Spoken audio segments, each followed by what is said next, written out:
Greetings and welcome to another impressions video here at Words About Games, and today we're going to be looking at YIIK, a postmodern RPG. YIIK is a surreal JRPG inspired game that throws you back to 90s America and casts you as Alex, a douchey hipster who's returned home from college. Everything pretty much goes badly wrong almost immediately as you chase a stray cat into an abandoned factory and find Sammy, a mysterious girl who apparently lives there and doesn't know how elevators work.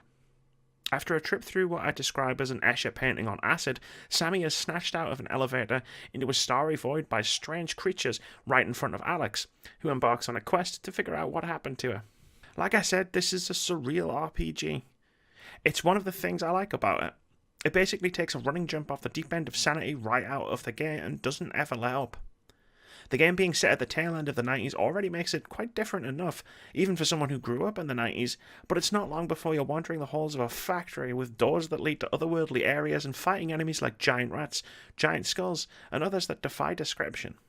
The otherworldliness is helped by YIIK's signature art style and off-key soundtrack. The art, as you can probably tell if you're watching this video, is quite unique and highly stylized. The way this game looks really plays into the atmosphere that Axe Studios is aiming for and the downright weirdness that you're routinely confronted with. Similarly, the music is just not quite right. I don't mean that in a bad way, the soundtrack is actually pretty good, but it's also a little off-key. Not enough to be distracting, but just enough to help fuel the surreality of any given situation you're likely to find yourself in. It's all baked into a world that occasionally feels like a 90s time capsule. Your primary source of lore and information is an internet message board, one which you can only access when another character isn't on the phone. Remember when that was a thing? The protagonists that I've met so far all belong to a very specific 90s subculture, dressed in plaid shirts or rocking goth chic styles, generally hanging out in arcades and record stores and armed with weapons such as vinyls and keytars. And while their style is cool, they're pretty unlikable in the opening few hours of the game. Main character Alex is as douchey as they come, and his old friend Michael, whom he meets and teams up with after the factory incident, isn't much better. Their back and forth dialogue isn't great, but Alex's inner monologue is, at times, painful to sit through. It's incredibly verbose, highly arrogant, and comes off like someone who's trying to sound way smarter than they actually are. Which fits in with his character, but doesn't help my engagement with the narrative when I keep just wanting him to shut up. The third playable character you meet, Vela, is much better and routinely calls him on his bullshit, which improves the character interactions, if not necessarily the characters themselves. There's plenty of room for Alex to grow and evolve, but it's not a great situation when I'm multiple hours into the game and already badly dislike its hero. What makes me unlikely to continue any further, however, is the game's combat. It's mostly a fairly standard JRPG-style turn-based fighting mechanics. Party members take it in turns to whack and be whacked by monsters, keeping their health up and using special abilities to deal bigger damage, buff each other, or heal each other. There's one major twist on the formula, however. Every action you take in a fight requires you to complete a rhythm-based minigame of some sort. Alex's basic attack, for example, requires you to push a button on the coloured sections of a vinyl record as it spins. Missing these areas lowers your combo and the overall damage.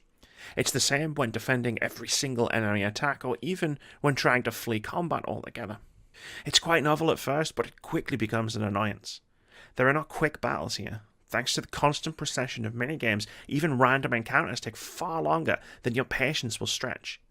If you come across an enemy with high health, you'll be locked in combat for a long time.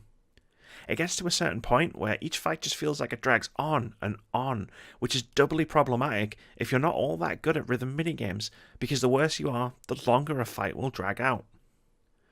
It's needlessly convoluted, one of those ideas that sounds good on paper and even feels quite cool the first couple of times you try it, but over the course of 5 hours of play grows incredibly tiresome, and Lord knows how it feels 30 plus hours later.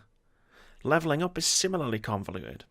Each time you gain enough XP to go up a level, you need to find a phone, enter Alex's Mind Palace, choose 4 stats to increase one at a time, and enter 4 doors to increase said stats. Again, it's novel but grating, making something that should be simple so much more of a hassle than it needs to be. YIIK is a game I wanted to like way more than I actually did. Its art style and soundtrack and the highly surreal world and story are all big draws, as is the highly stylized 90s setting. But the combat gets annoying incredibly quickly, and the further into the game I was getting, the more I just didn't want to bother with it anymore. It's a shame, as there's a lot of good stuff here, but when the thing that you'll be doing most often is something that is exponentially aggravating, it unfortunately does ruin a lot of the experience. Thank you very much for watching this video, guys. If you've enjoyed it, please keep it here at Words About Games. We've got tons of content, including our weekly podcast, more impressions videos, patch notes, and our weekly indie game of the week. We also stream over on Twitch at twitch.tv/wordsaboutgames every Monday, Thursday, and Saturday. And most importantly, have a great day.